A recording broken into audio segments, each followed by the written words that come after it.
Jake, and today I have my special guest, Dave Perry of Raw, Nothing More, and Fear of Water.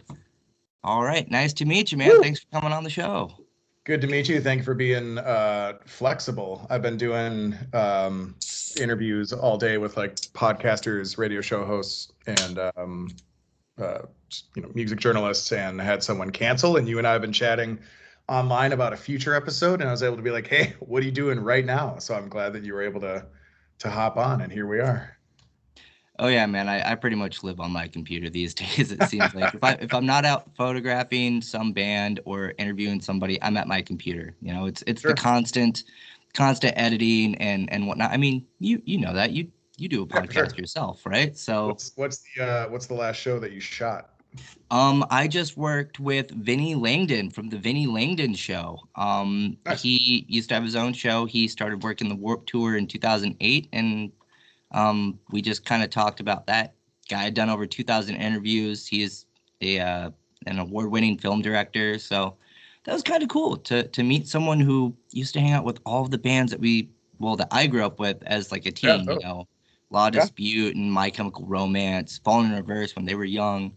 yeah. Dude hangs out with Ronnie and Ronnie Radke and stuff. So yeah, it was kind of cool to do that. But I like to kind of just talk to everyone, man. I like to pick everyone's brains about what really goes on in the industry. And you're on Yeah, both sides as an artist and a tech. So that's true. how does that Yeah. work?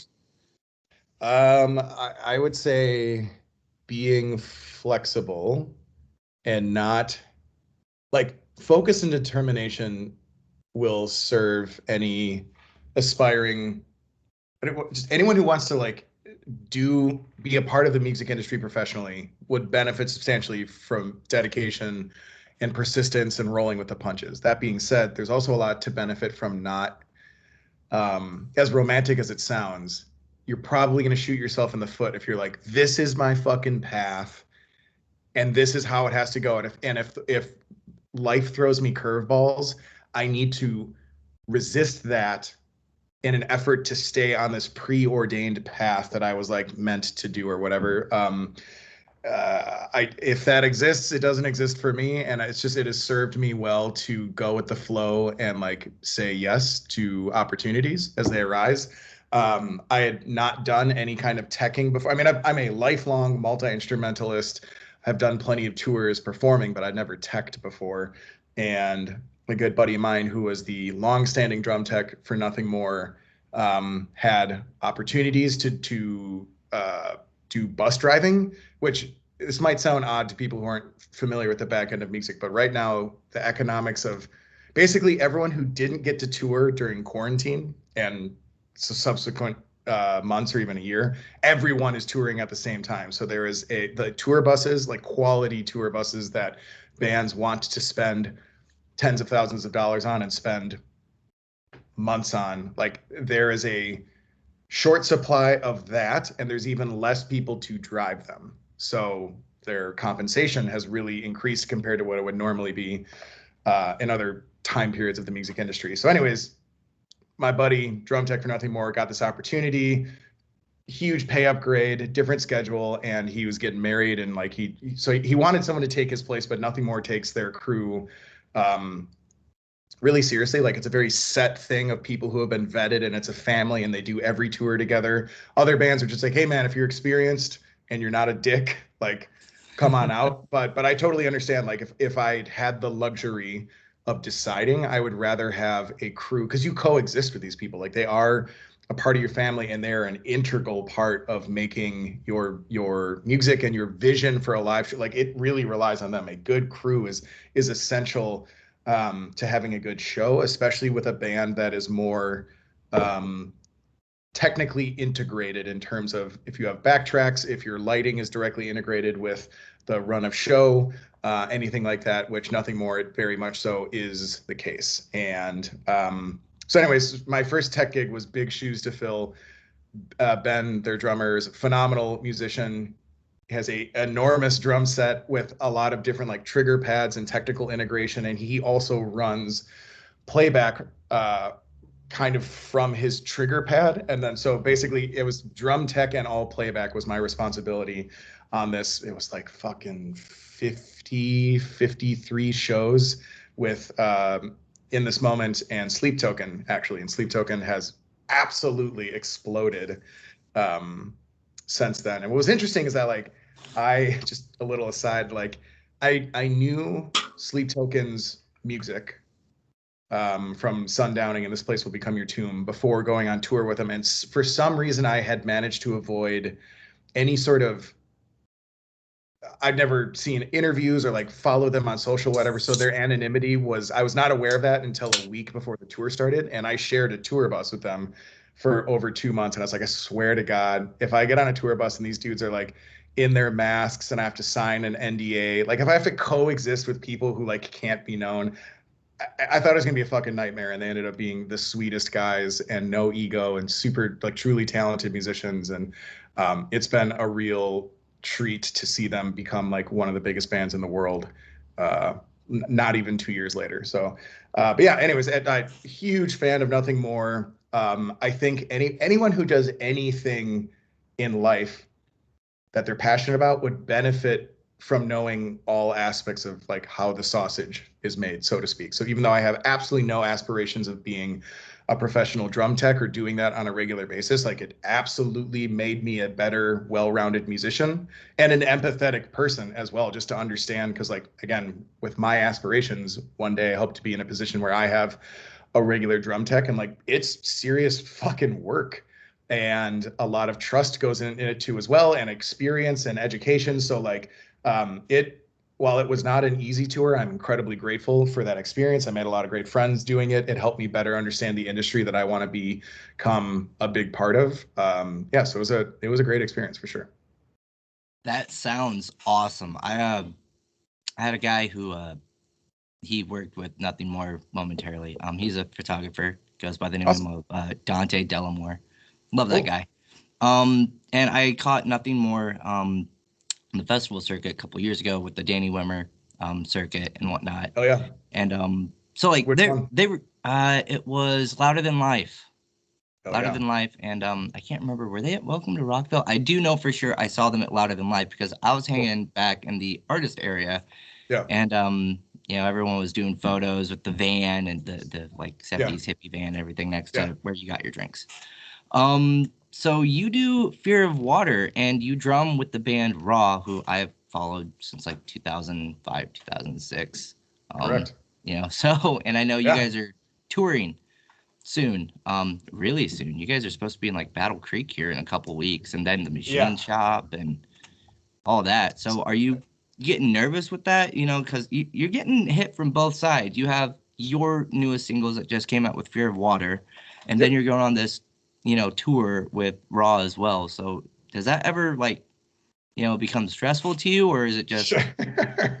It's a good question. But it has an easy answer. I'm not stressed about this because I'm actually not going on this tour. That makes it pretty easy. So, yeah. So, we did with Raw, we did 3 tours to support and celebrate like the 20th anniversary of the first album that came out. I was in high school when that album came out, and like if you told 16-year-old Dave that 36-year-old Dave would be touring the country playing that in front of rooms full of fans like myself, I'd be like, that's bullshit. That's not going to happen. So very excited about that. It's been a really awesome experience getting to know the other guys in Raw and having those experiences. But this tour is not a Raw headlining tour. It's in support of Soil, Union Underground, and I'm blanking on the fourth. There's 4 bands.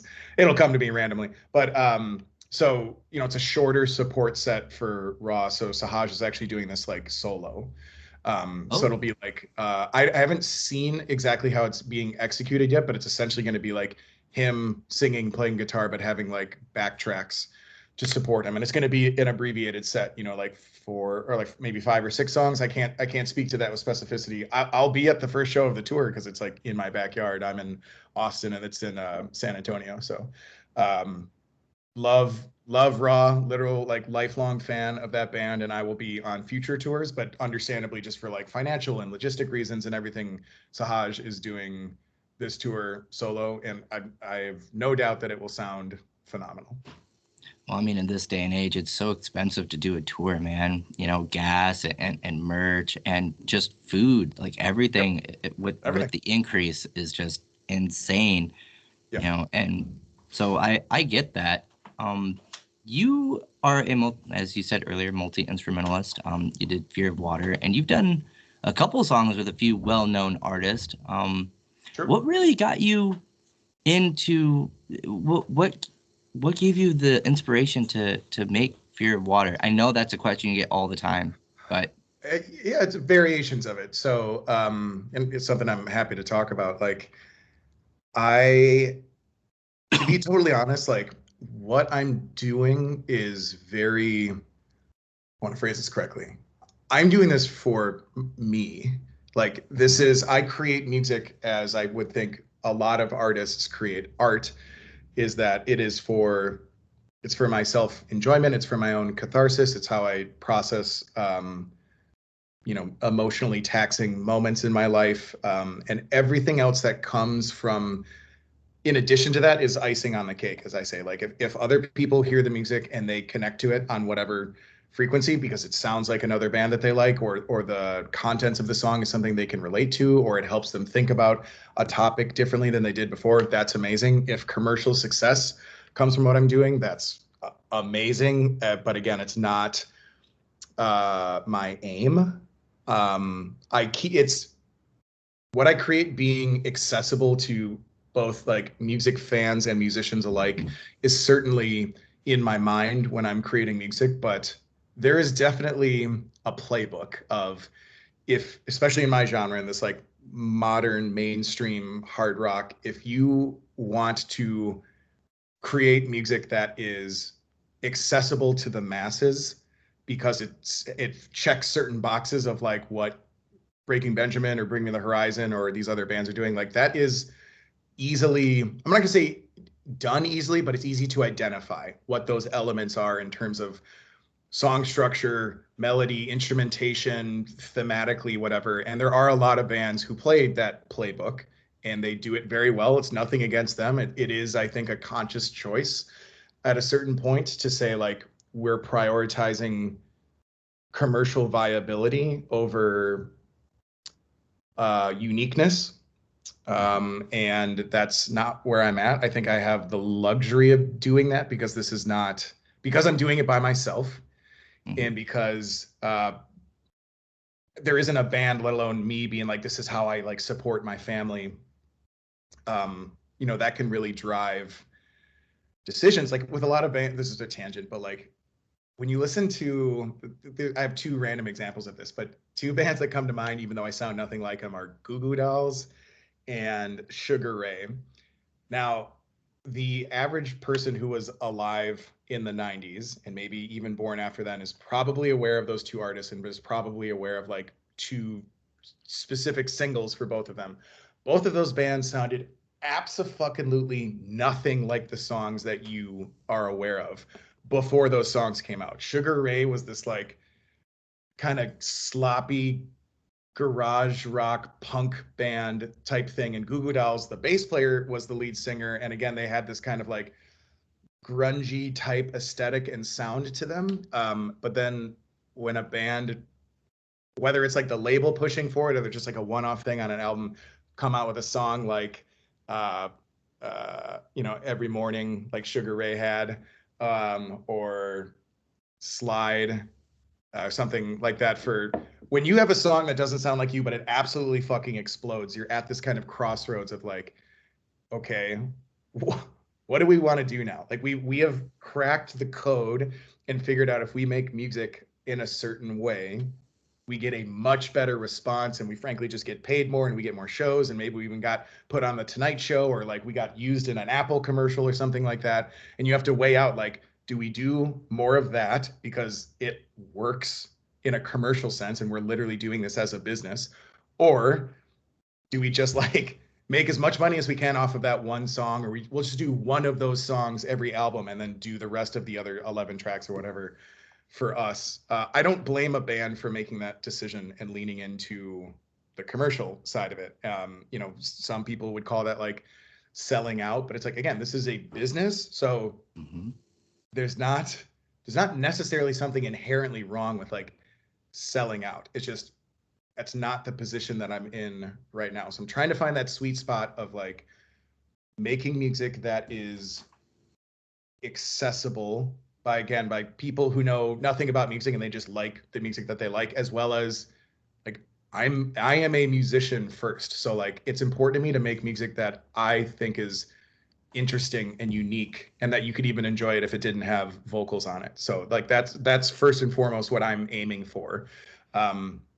If it is embraced in the way that like this, one of my current singles, Codependent Parasites, featuring Elias Soriano of Nonpoint, it's been charting for 14 weeks as of Tuesday now, and it's crazy to see like the level of support that it's gotten from FM stations and fans across the country, considering I'm pretty much a no name. Like I don't blame people for not knowing who I am at this point, but when you look at the like SMR top 50 for mainstream radio rock, which I was in the top 10 last week, I'm right there with like Avenged Sevenfold and Foo Fighters and Nickelback and Motionless in White and Metallica and like all of the biggest fucking bands, and they all have like major label support, and Papa Roach and Fozzy and Daughtry, and then the guy that you've never heard of before with no label. And it's very surprising, to be honest, but it was like incredibly encouraging to see for independent artists that there's still an opportunity for music to succeed purely because of the music, not because of an apparatus, not because of you know, favors being owed or an established relationship with like a label and stations or something like that. It's just cool to see that like a good, you know, it's subjective, but a good song can do well because people like it.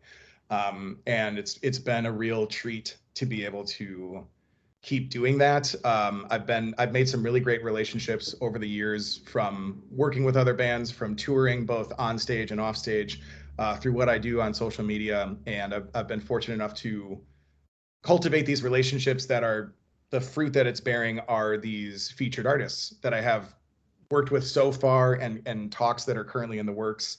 You know, I've released music with Marcos Leal, lead singer of Il Nino, Elias Soriano of Nonpoint. The song Systemic that just came out last week features Aaron Nordstrom of Gemini Syndrome, phenomenal singer. The song that comes out this Friday, it features Heidi Shepard of Butcher Babies. And if you are familiar with her, you probably have this very specific, like, she's a metal badass and, you know, rips your face off on stage. But this is a whole different side of her that's like, her performance on the song is absolutely gorgeous, and I'm really excited for people to hear it. And I have another song that's ready to go with Clint Lowry from Sevendust, and another song that's ready to go with actually Sahaj from Raw is featuring on a song as well, and have a lot of others in the works. And this is just what I'm going to be doing for the foreseeable future, is just doing these singles where I write everything and then bring in people that I have an incredible amount of respect for. Some of them are going to be old school, some of them are going to be really new and up and coming, but I just feel very fortunate to be in this position to just be playing in the same league as these guys, and like seeing it embraced by fans and radio stations. Like, it's cool. Like, the song debuted on Octane in December. Like, that's like bucket list shit for me. Like, checking that off of like, I grew up with this stuff and like dreaming about these moments, and it's been an incredibly long road and a ton of work, again, doing the vast majority of this shit by myself. But it's incredibly rewarding, and it's really putting gas back in the tank to increase my drive to just continue to do this, because it's like, it's finally paying off in that sense. But again, if everything fell apart tomorrow and it got no radio play and I got deleted from social media and all the fans disappeared or whatever, like, I will still make music until I die. I just need it. It's just a part of who I am. It's a part of my emotional existence and process. So like I said, everything beyond just creating music that I'm proud of is icing on the cake, and it's been really awesome. Oh, hell yeah, man. I mean, that there though, that's a sign of a true musician. Like, you need music, you know, it's such an integral part of our lives. And that's amazing, just, you know, how everything is blown up, because I've been paying attention for a while. don't have much life outside of social media, I guess. That's cool. I mean, I do, but I don't, photojournalism, photography, Sure. band management. So I try and throw myself into everything that is music related. So it's really cool to see independent artists who are also solo artists who are blowing up. Like that is so incredibly hard to do in this day and age because the music scene is so saturated. Yeah. There's Yes. so many new Yeah. artists trying to come out and make it big. And that you got onto Octane, like it is, yeah, that's huge, dude. Like Yeah. that's most bands' goal. If Yeah. you get into Octane, you're like, I made it. Like, yeah. It's just that huge sense of accomplishment Yeah. to get to that because so many people, listen to that station. And you talked about being on FM stations. That's awesome because in a day where, physical media is dying, Mhm. it's cool to be able to get all of that radio play and whatnot. And it's not just the same old bands over and over and over and over again. Yes. Yeah, for sure. It's a big reason why I actually quit listening to local radio is because it's the same stuff over and over. So whenever I hear something new, I'm like, oh, this is awesome. It's a breath of fresh air. Like, fuck yeah. I'm all about it. And that Totally. you Like have when I get those charts and it shows like because I'll have when I share the charts every week with people because it kind of blows my mind. And I have so many people be like, people still listen to the radio. And I understand that there are people who have completely transitioned away from that, but also this is like a poison in terms of our society, in terms of this thought process of I'm confused when everyone doesn't do everything the same way as me. If something is normal, in my opinion, then that means everything that's not my version of normal is abnormal. So the fact that like people who listens to radio anymore, but in reality, literally tens of millions of people who can't afford or just don't want a streaming service. There's still tons of people that listen to CDs, and a lot of that has to do with like you're driving an older car that still has a CD player. You just enjoy having a physical medium. So, getting these charts and seeing that like Codependent Parasites is getting played 500, 600, 700 times a week on FM stations across the country is like incredible. And it's just like it makes me incredibly happy. I have a lot of people on social who have reached out, and it's just something simple. They'll take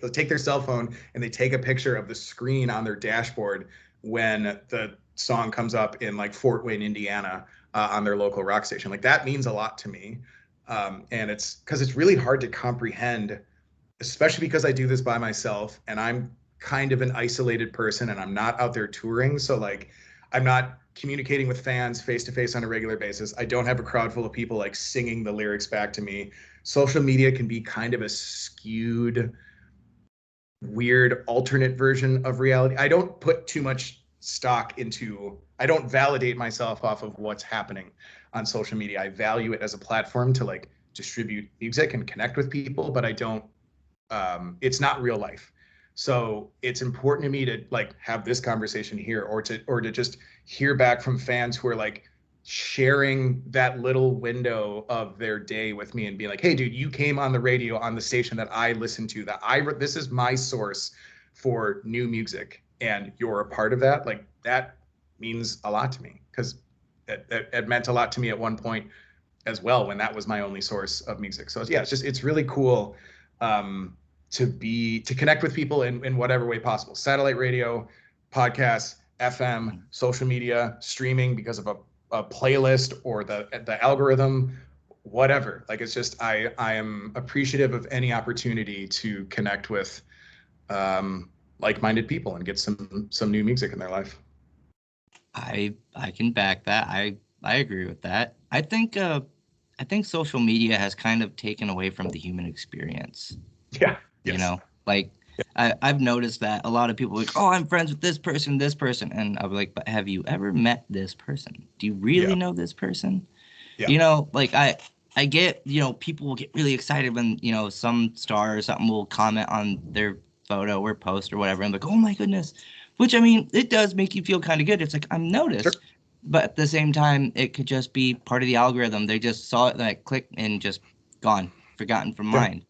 Which, I miss the days of having to call into your local station to request a song, and you wait 20, 30 minutes for that song to play. And, like, that's how they would get you, man. They wouldn't play it during that rotation.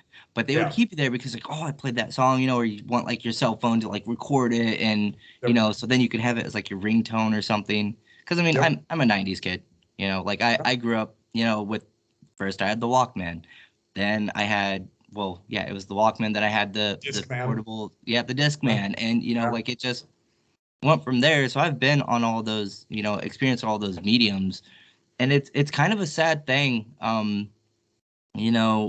with how there are so many streaming services now, in a sense that you're not going to go and hang out at like the local radio station's Hummer to try and win tickets to a festival Yep. or a show or Yep. something like that, where that used to be the thing. You'd go there, you'd hang out with the DJs and whatnot. That's how I won tickets to Warped Tour.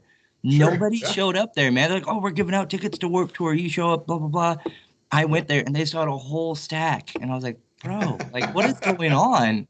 Yeah. And this was I would say this was the last time Sum 41 was on Warped.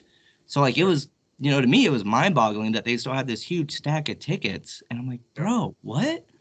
Yeah. It You is. know? It's wild how radio just used to be such a dominant form of the dissemination of information and entertainment. And I'm happy to see that a lot of stations have either evolved or died, and a lot of these stations have like switched format in order to just like still exist, which is unfortunate because that's a true form of selling out. That's literally just being like, okay, we just want to be an advertising platform, and if more people listen to country music than hard rock, then we're just going to switch our format to country music. That makes me sad, but that is the reality of the world that we live in. And when radio, this still is the case in certain markets. It's just not as ubiquitous as it used to be. Like local radio stations used to be regularly woven into the like fabric of the community, and like you would know who your DJs are, and like they would do like nights outs at music venues and bars and something, or like seeing them at a football game or something would be cool. um yeah, a lot of that has faded, unfortunately. But there's still definitely people out there fighting the good fight. It's just not a given anymore. So That's a prime example of that comes to mind is Jose of yeah. Sirius. He Yeah, for comes sure. to mind, or Katie Babs. They Mhm. they are some of the first ones that come to mind. Or one of the all-time greats, Matt Pinfield, Yes. Lou Yeah. Brutus. I love Yeah. Matt. I've had the I opportunity of meeting Matt, and he is such a genuine, Yes. down-to-earth guy. I mean, like I grew up watching him, on MTV and whatnot. I know he was around when Nirvana was like before they were huge, when they were Yep. still very unknown and whatnot. And I spoke with him at Louder Than Life with a band that I was managing at the time. And we spent Cool. like a good 40 minutes. And I was like, for someone who's as famous as this guy is, he is probably one of the most genuine like Yep. people I think I've ever really met. And That's just awesome. he's not arrogant or anything. Mm. And I like ripping away the veil that a lot of people have when it comes to being starstruck. Yeah. Because a lot of people are like, oh my God, it's so and so, and Yeah. Yeah.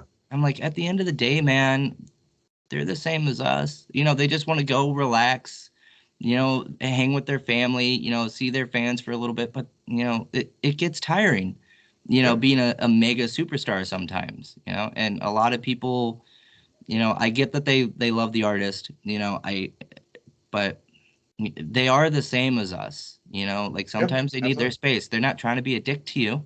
They're not trying to just brush you off. Mhm. It's nothing personal. It's just they need time to decompress, Yeah. like Yes. it's overwhelming playing in front of a crowd of 70,000 people sometimes. Yes. Absolutely. Yes. Yeah. Yeah. Yeah, man. Someone else I would add to that list is Shannon Guns. I actually, when I got Yes. this shirt, I went out on the road just to hang with. It was Avatar, New Year's Day, and In This Moment, and one of the shows on that run that I was with them with was in Green Bay, and I'm originally from Wisconsin. Green Bay is like not an easily accessible part of the state. I mean, people know Green Bay because of the Packers, but like you would have to fly into Milwaukee and drive 3.5 hours up north to get to Green Bay. So it's not easy. So I'm in the like kind of VIP side stage area of this really awesome. It's called the it's a something event center in Green Bay. My camera's being crazy right now. Sorry, hold on. you're you're good. Yeah, and yeah, I'm just like sitting there watching the show, and I look sideways, like, oh, that woman looks a lot like Shannon Guns. And then in between Avatar and in this moment, Shannon just goes out on stage and like starts talking to the crowd. It's like, holy shit, that is her. And then ended up just talking to her for the entire show, and she's just like, just so genuine and cool. Like you can tell when these people are actually invested in their community. And like Jose literally calls himself like metal ambassador. Like these people are actual ambassadors of the community and the culture. And I think all genres of music and even broader, all genres of art really benefit from having people like this, as long as they're like people of integrity and they're actually authentically woven into those communities. I'm very grateful to see people like Jose and Shannon Guns doing what they do, for sure. And yeah, and Matt Pinfield's a fucking legend, and also like a literal encyclopedia. Like his head, his brain is astounding. So yeah, it's really cool that you got to connect with him like that, because that dude he's an OG. Oh yeah, I mean, as I said, I grew up with him on like Headbangers Ball and all that. Like it's Matt Pinfield, you know. And it was at that point, as much as I wanted to fanboy, because I mean, I totally did. I knew at that point I was working as a manager, and I knew that I had to remain calm. But on the inside, I was like, oh my god, it's Matt Pinfield, you know, like. But I had to play it cool, you know, which was it was difficult. So like I can understand where the fans come from with, you know, losing their shit. So yeah, you're from Wisconsin. I'm originally from Iowa.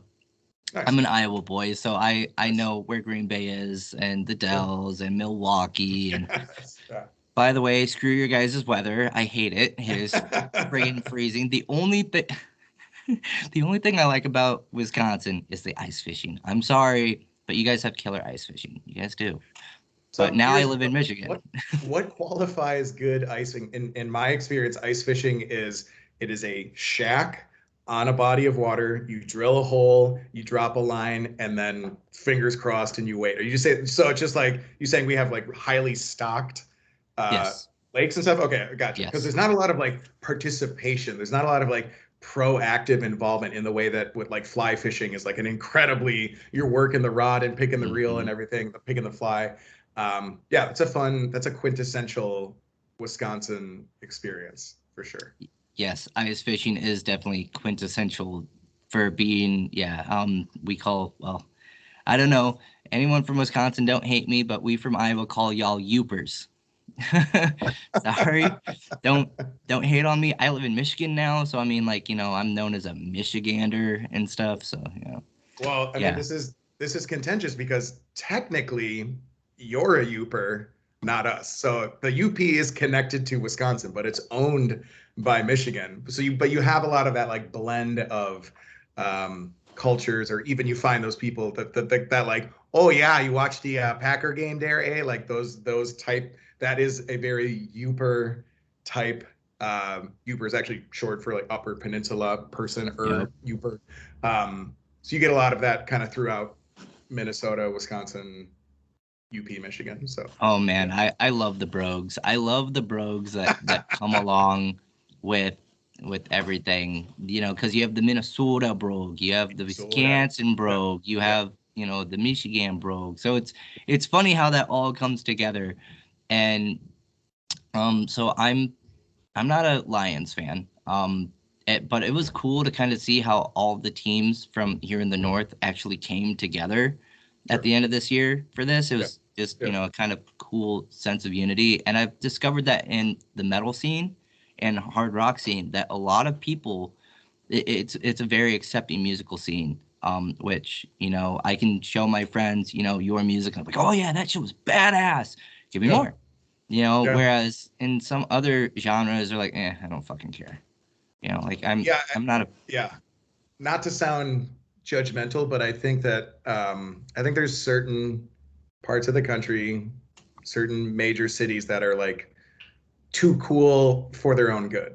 Like when you become too immersed in like the scene and like the aesthetic of the whole thing and the social ladder climbing aspect of it, you really get detached from what it's all supposed to be about. And I do think that there is I've lived in Austin for almost 8 years now, but I still feel very rooted in, I was raised in the Midwest, and that's never going to leave me. And it really is a different breed of person that could, like, being humble in many aspects of life is something that's important to me, and something that I see in a lot of Midwesterners in their work ethic and the way that they treat others.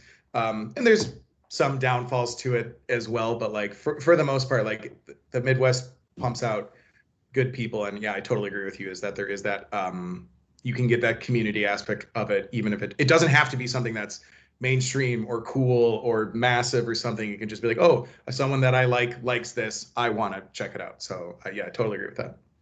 Oh yeah, I you brought up Marcos earlier from El Nino. Yeah. I ran into Yes. that guy. That guy's a lot bigger than I thought he was.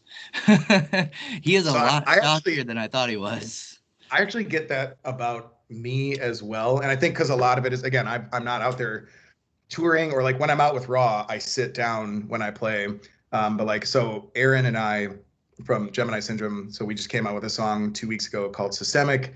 And we've been communicating and working on that song, different variations and versions of it, for several months. And we talk all the time, but we just met each other in person for the first time because Gemini Syndrome came through and played at Come and Take It. And I, after the show, came up to him at the merch table and was like, hey man, what's up? And the way that he was responding to me, as if he didn't know me. And I was like, it's Dave from Fear of Water. And he immediately was like, holy shit, you're enormous. Because I'm 6'3", 250. And I think a lot of people just expect, I don't know, it's hard to get like a framework of like how big people are, or just like what their size is. Like I have, like right now, I have no idea how tall or big you are. Just, I'm looking at your shoulders and your head. But also I do think that there is, like, I don't know why this is, but I do think that there is the majority, and maybe just it's more than 50%, but like I think there's a lot of like average to smaller sized humans in rock music. I don't know why. That's why I think someone like Chris Motionless stands out so much, because he's like a very tall, narrow, lanky kind of guy. I don't know what, I don't know why. I don't know if like, if you just looked at this from like a statistical scientific standpoint, if just that on average in Western culture, shorter people are more attracted to the arts and bigger people are more attracted to sports. I don't know. It could be a total coincidence. But yeah, I think that I've had several scenarios with both fans and collaborative artists alike that when they meet me in person, they're like, you're like a very large human. I was like, yeah, sorry. when I post it on Instagram, I'm not like, hey, by the way, I could be a linebacker, but I'm playing guitar instead. But yes, anyways, to your point, Marcos, big dude. Yeah, big. Speaking of Aaron, he's in a band with a guy that I know by the name of Mikey Doling. Nice. I want to say it's Wyote. I might be wrong. That is correct. It's Wyote. Okay, Yeah. it is Wyote. Yeah, and Yep. I know of Mikey through a friend of mine, Barbecue Bob, and my buddy Manny Ramirez, who sadly isn't with us anymore. He was the head IT guy for Soulfly. Oh, nice. Awesome. But he's the one who like introduced me to them, and I had like no idea of like his background Sure. for a while, because he was with Snot, if you remember. Yeah. Snot, Lynn Straight. Yes, And like absolutely. I had no idea, until like my buddy was telling me about it. And then I saw that he did this thing with Aaron, and Aaron is branching out and Aaron's doing stuff with you. I'm like, man, that guy is super busy. Like, Yeah, does he absolutely. know how to take a break? And I never knew that he was with OTEP until I Yeah, went back and saw sure. that he was, in the music video of what was it, Rise, Rebel, Resist with OTEP, I think it was, back in like Sure. the mid 2000s. Had no idea. So when I saw them with Avatar back in 2014, and actually met him, it didn't click. Sure. But yeah, dude, that he's really humble. Like, he's a really humble individual. It was really Incredibly cool to humble. meet him. Him and He's like he wouldn't say this about himself, but he's like a savant. He understands music just in a different, he like has tapped into the matrix. Like he is able to decipher and interact with music in a way that most people are not, and it's a truly special gift.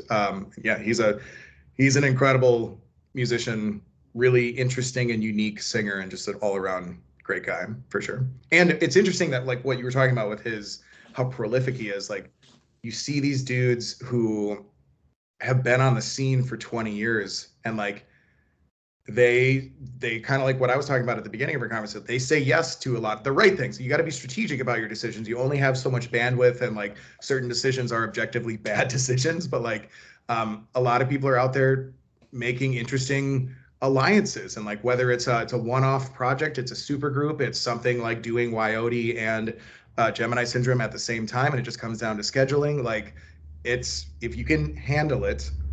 Um, there's a lot of good things that can come from that. But the burnout is real.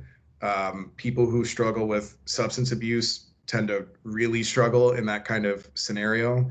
A lot of the bands that I've gone out with in the last couple of years have a pretty much like straight edge approach, Hmm. where it's like it's a clean bus, like nothing is on the bus in terms of booze and certainly drugs. It's not tolerated in kind of the camp setup, and that extends to the crew as well. And I'm not like that. I enjoy, having a few cocktails, but I'm very appreciative of the fact that like if you have overcome an addiction, Hmm. it's an unbelievable struggle and battle.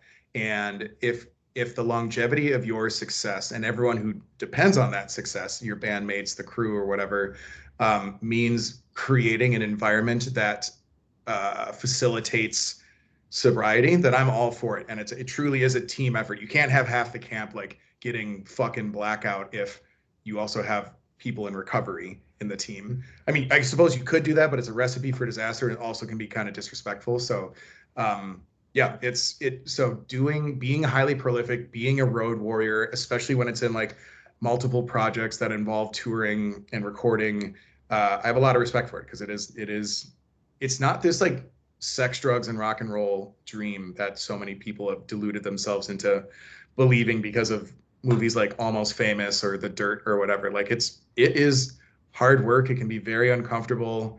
Um, and the people who are doing it professionally I mean, yeah, yes, once you get to a certain level, it's incredibly cushy with like private jets and everything, but that's less than 1% of performers, and everyone else on the in between is truly grinding. And for a lot of these people, this is how they feed their families. So I have a lot of respect for someone like Aaron or someone like Marcos, who's done Shattered Sun and then steps into these big shoes. Like I would not want the pressure of coming into a band like Il Nino after they'd been around for so long and put out some really amazing albums and been on some really awesome soundtracks and built a fan base around that, and had been a part of iconic hard rock and metal tours, and also have that like cultural connection to like the Hispanic community. um that's a lot of pressure to come into that and be like, I'm going to fill these shoes and live up to the quality of the music that exists while continuing that tradition with new music and taking this on the road. And Marcos has done what I don't think I could ever do, and I have a lot of respect for him being able to do that for sure. Oh yeah, man, it's definitely a grind to be out there, and you know, that's something that I do like to point out to fans and to people who don't really understand. It's not cushy to be on the road all the time, man. I mean, especially for those with families and children at home, them being gone 3, 4, 5 months at a time on a huge tour, living in a very tight and very cramped space, a lot of times living off of like fast food. Half the time you smell worse than the fans do, things Yeah, like that. Like it's yeah, it's legit, stopping at, Coinstar places to get, change your money to do your laundry at, like some little laundromat on the way. It's yep. it's not easy. It's definitely for a love of the craft. And as you said, to support, their families. It's why I have an issue with venues that take merch cuts. I'm not a fan of that, like at all. Like It's that bullshit band, for sure. that band is bringing you clientele to buy booze or what have you. You can't tell me that you're not going to make a killing selling, $8, $9, $10 beers, Yes, and you have, and they also take a cut of the tickets. Like, Yeah, the venues, and again, the venues are very important. It's a critical part of this ecosystem. it is. But when you have groups like Live Nation who have essentially a monopoly over multiple different parts of the industry, and then they start snatching up these venues, they know that they're in a position where they can be like, you either get on board with our shitty policies, like we get it. Sometimes it's crazy, like 25% of merch. So you either get on board with that or play a different venue. And when you say a different venue, and a lot of these venues, there is no alternate venue, especially for something like metal or hard rock, where you're not going to go play like a theater that like Wilco or Fiona Apple or something that would play like with like a really nice, cushy sit down seats or whatever. Like sometimes Live Nation, obviously, and they make these strategic decisions. Like they want to have as much control and leverage as possible. I think it is bullshit. I think it doing that, like merch is absolutely, without a doubt, the most, as a fan, buying merch is the best thing you can do to support a band directly. And there's a reason that like a shirt costs $45 and a hoodie costs $70. Like that's what's putting gas in the tank to go to the next venue, the next market. Like so many bands at best break even on tour, and many bands lose their ass when they go out on the road. So and again, venues know this, and especially a group like Live Nation knows that because they're also selling the fucking tickets. And I think it should be criminal. I think it's because there is no alternative. Like if bands like boycotted Live Nation venues, we're going to be going to shows in parking lots or something. Like Live Nation has just bought so many of these big important venues that it's getting hard to avoid working with them, in the same way that like not working with Ticketmaster is just essentially like not an option unless you're like Pearl Jam or Foo Fighters or Nine Inch Nails. And even then, those groups still have a tremendous struggle, like protecting their fans from scalpers and batch ticket buyers and stuff like that. So anyways, it would just be nice if those organizations were happy with their already enormous chunk of the pie, knowing that musicians are not making anything off of album sales, and that streaming services are giving artists like a fraction of a fraction. It's literally like 8/1000th of a cent per stream on Spotify. Like you don't live off of that. Even dude, Taylor Swift doesn't live off of that. Like people who are getting hundreds of millions of streams are still not, like that is not sustainable to keep the entire apparatus alive of what you put back into your live show. And like even with merch, you have to buy the merch before you go out and sell it. So still these bands are making like a $20, $30, $40,000 investment before they go out on the road, hoping that the fans buy everything that they had made before the tour, and that the venues aren't taking massive chunks from it. Like everything about doing this professionally is a gamble and costs money. And so when someone like Live Nation comes in and be like, we're going to keep taking bigger and bigger chunks, like it's profoundly not cool. Oh yeah, I totally agree. There was one band recently that has been making waves that wanted to be on a festival, but they weren't originally on it. They did eventually get put on it. Okay. It's a band called Silly Goose, and they just pulled up. I know the guys in Post Profit, and they just did Yes. with Silly Goose. Yeah, okay, gotcha. Yeah, okay. I used to work with Post Profit's old management company. Back in the day, actually. That's how I know those guys. I actually met them at Welcome to Rockville a couple years ago. We partied. Had some awesome little vodka gummies and stuff that a friend made. That it was during the rain out. Like you remember hearing about the giant rain out that Guns N' Roses got canceled, all that. Which for the fans who got really shitty about that, there's a reason for that. Now, all the fans who were waiting to go back to the campsite were bitching, moaning, and mad as hell that Guns N' Roses didn't come on. Well, first off, the bands are on a giant metal fucking trailer. So there's that. Yes. You're in the middle of a Faraday cage, which is essentially a giant lightning rod. That's what it's made for. It's made to attract all the lightning, and you want to be inside that thing. No. And so all the fans were being mad, and we were waiting for the trolley to go back to the campsites, and a lightning bolt struck maybe 15 yards from us to the Sunoco sign. And everyone who was yelling and screaming just instantly shut up. I was like, see, That right there is Yeah. it's all about safety for the fans and for the artists. How would you feel if you were at, that watching them and then a lightning bolt struck and killed the artist or, Yeah. decimated a line of fans? Yeah. Like that shit's real. Safety Yeah, concerns dude. are real. And it goes with writers too, which a lot of fans don't know about writers. Yep. There are certain things that you have to make the stage show successful.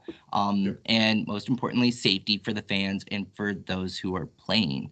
So that's another reason why a lot of, people will bitch, oh, they're not coming to my city. Well, they might not have a venue that can actually support the show.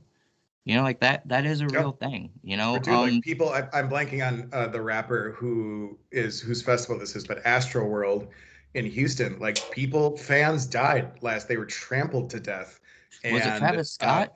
Travis Scott, yeah, Travis Scott. And that's a dude working at the top of his game, right? But it still goes to show that like the management, organization, and execution of these festivals is so critical. This is not some like random happenstance of people piling into a parking lot and there just so happens to be state. The amount of like permitting and the very specific calculations that go into like how many people can be here and how many bathrooms do we have to support that? How much emergency support people do we need to have there? And what pathways are they going to take if we need to get into a mosh pit where someone breaks their fucking back? Like, how are we going to get through an 80,000 person crowd quickly to get them and exit without compromising them even more medically? Like, all of this shit is very serious. So I get that, and a lot of people don't have disposable income and they saved up and they made this decision. Like, I traveled to Rockville and GNR was the one band that I wanted to see. But like, when something like that doesn't come to fruition, it is not a decision that's made lightly. It's not artists being a diva about it. It's in some scenarios, it can literally be a matter of life and death.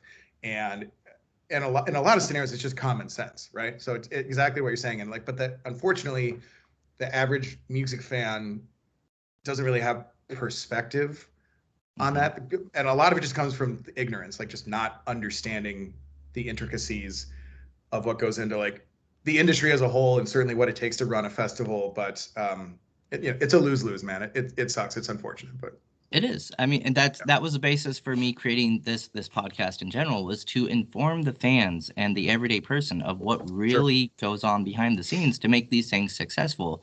To make these giant tours and these giant, festivals that everyone knows.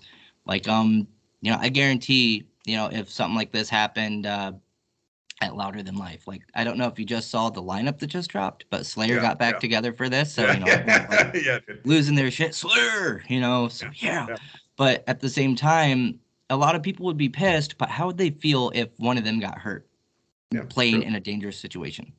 Like it would make you feel some type of way, and I just wanted to kind of throw that out there to people, because it goes along with the whole venue thing as to why I still don't think venues should charge bands the way that they do, but there is a reason why some bands don't come to your towns, and that may very well be one of those reasons. It's why In This Moment pulled off Upheaval the other year, was their rider was not adhered to.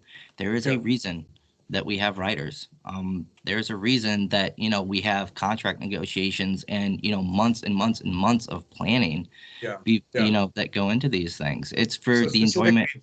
To the In This Moment example, I follow Loudwire and Blabbermouth and all of the other news/gossip sites for our industry that everyone else does, and like people were being real shitty in the comment section and thinking like, oh, Maria's being a diva or whatever. And like, I know specifically what aspects of the rider which were not met, and we're not talking about like you didn't have the right kind of beer. It wasn't like that. It was that so in this, a big reason why people love an In This Moment show is the production portion of it. So there's this dance troupe that's led by this super talented choreographer, and she is one of the dancers, Erin Bridges. And she's a huge element of like what makes that show so great. And then there's also the physical construction of they don't just like come out and play. They literally build a stage, like a set with like different platforms. The drum riser, the guitarists are on different size platforms. Maria has different stairs and frameworks that are set up. And there's also huge light apparatuses. And on those In This Moment tours, I know because I toured with them with Nothing More, like they call ahead of time. It's specifically worked into the contracts that your stage can facilitate these exact measurements of like, this is what our stage setup requires for amps, lights, everything. And that's, you can't like, it either fits or it doesn't. It's like having a car that doesn't fit into a garage. You can't like squeeze in there. It's either in the garage or the ass is hanging out and you can't close the door. And the reality is that Upheaval was not forthright, or maybe someone just fucked up. But the reality was what they said they could facilitate, they couldn't. And that just means the show doesn't happen. It's just that simple. But again, because people don't understand the intricacies, it's very easy to like oversimplify, just be like, oh, these guys suck, they're being divas. Or what happened with It Was Falling in Reverse with the whole laptop thing, right? Dude, Yep, with Ronnie, yeah. Tons of bands in this category doing modern metal, modern hard rock have some degree of digital component that's going along with the show in the interest of making it sound as big and huge as possible, even if it's something as like simple as like, okay, we have our drummer, but there's also sections of the song where there's like electronic beats going and 808s going off. Like, dude's playing a real drum set. So like we're just adding layers on top of that, or strings or background vocals or whatever. Like it's for your enjoyment. And if you have a show that's specifically crafted around the electronic, the digital component, the playback, the backtracks, whatever, like it is a critical part of the show.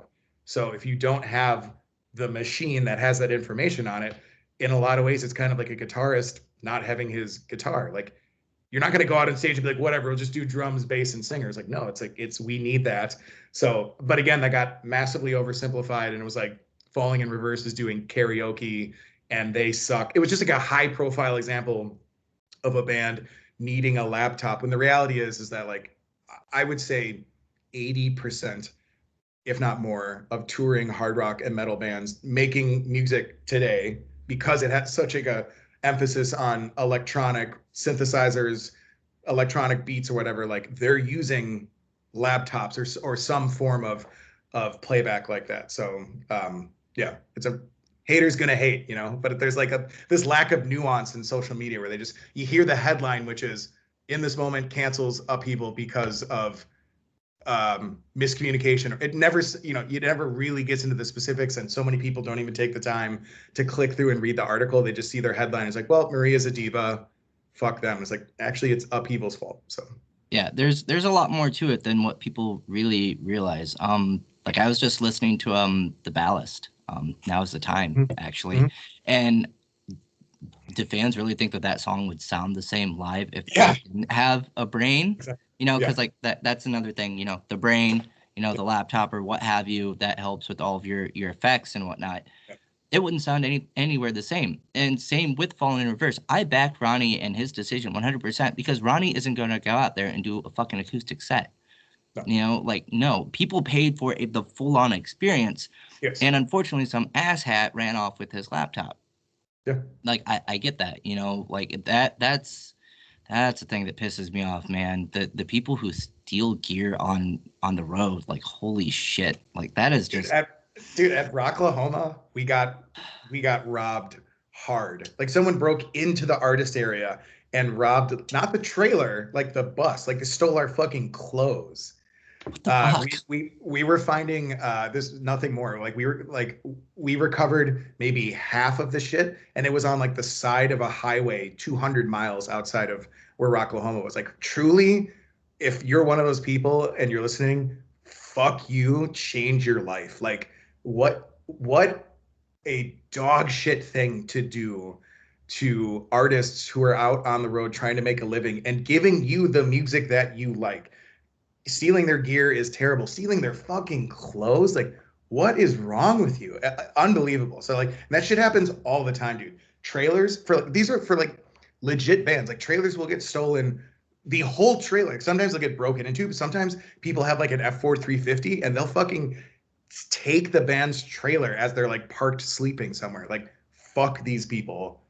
It's the worst. If there's a hell or karma or whatever, like there's a special place reserved for those people who are like literally hurting art.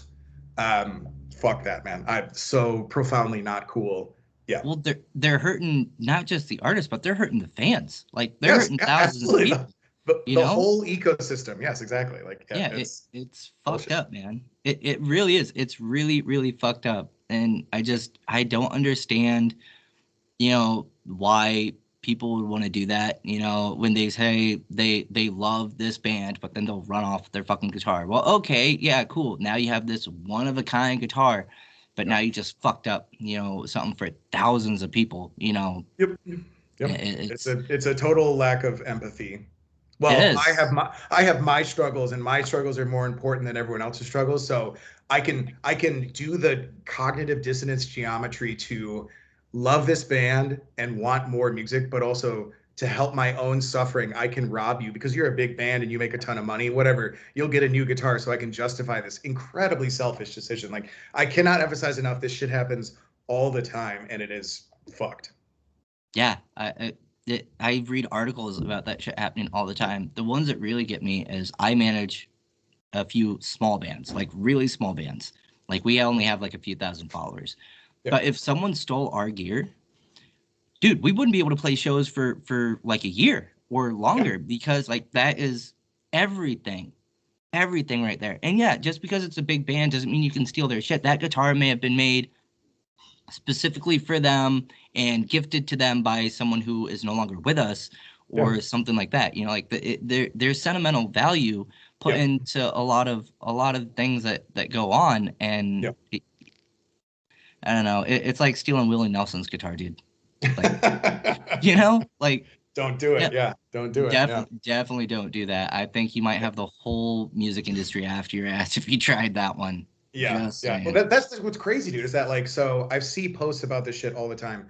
These idiots, I would, a fraction of a percentage are of these thieves are people who are like diehard fans and they want Dave Grohl's guitar in their home. These are thieves who want money. And so many times these people steal shit and then immediately put it on eBay. And that's how they get caught a lot of times, is Hmm. that people find the legion of fans immediately. Like, that's something that's really great about social, is that I remember Chevelle got their trailer stolen. This is like 5 or 6 years ago. They made posts about it, but they also shared pictures, and all bands should do this. Take pictures of all of your gear, write down all of the serial numbers, like have this stuff noted. This is critical. Hmm. So they made a post about it, like, we got robbed. Here's all the stuff that got stolen. And these thieves got caught almost immediately because they put this shit on eBay. Some people made bids on it just to like get a dialogue going with the seller. And once they had that communication, they got the police involved and they recovered a lot of their gear. But like, yeah, these people are pirates. They're just awful. Yeah. And not the good kind of pirates, Not the like good kind of pirate. Do not like the Abney Park pirates, by the way. no, Those no, guys. they're not cool. Not cool. That's, yeah, Yeah, it's just fucked up. Well, shit, man, I've taken up like an hour of your time, and I know you have a lot of other interviews to do, and you're a pretty busy individual. So I want to thank you for yeah, man, thank you. taking the time out of your day to speak with me. I mean, I know it was short notice, but still, thank you. This has been very informative, and I look forward to doing it again.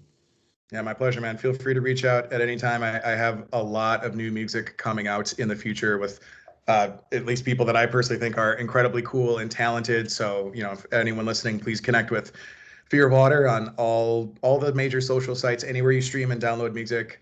For someone at my level, it actually matters a lot when you Mhm. like subscribe and follow and you add new music to your playlist. Like, when a lot of people do that, it has a huge impact on these algorithms that really can make the difference of a song having 10,000 plays and a song having 500,000 plays. So, and even just like sharing something on Facebook, like something that seems like it is not a lot of effort, but might seem like it's not important, for someone at my level, it actually matters a lot. So I just, thank you so much to people like you and the program directors at these FM stations around the country that are like supporting independent art. It means the world to me. And it shows that we have a finger on the pulse of the music industry, and independent art still has a life and it's still thriving under difficult circumstances. and it means a lot to me, and I want to pay that forward, and I want to support independent art as well. So, thank you very much for helping spread the word. I appreciate it. Oh yes. So again, everybody go check out Fear of Water, go check out Raw, and go check out Nothing More if you haven't, but definitely check out Fear of Water. You guys Yeah. will not regret it. And new song drops this Friday. So Oh yeah. keep your eyes and ears open, y'all. Again, thank you so much, Dave. I Thanks, really dude. do appreciate it, man. All right, man.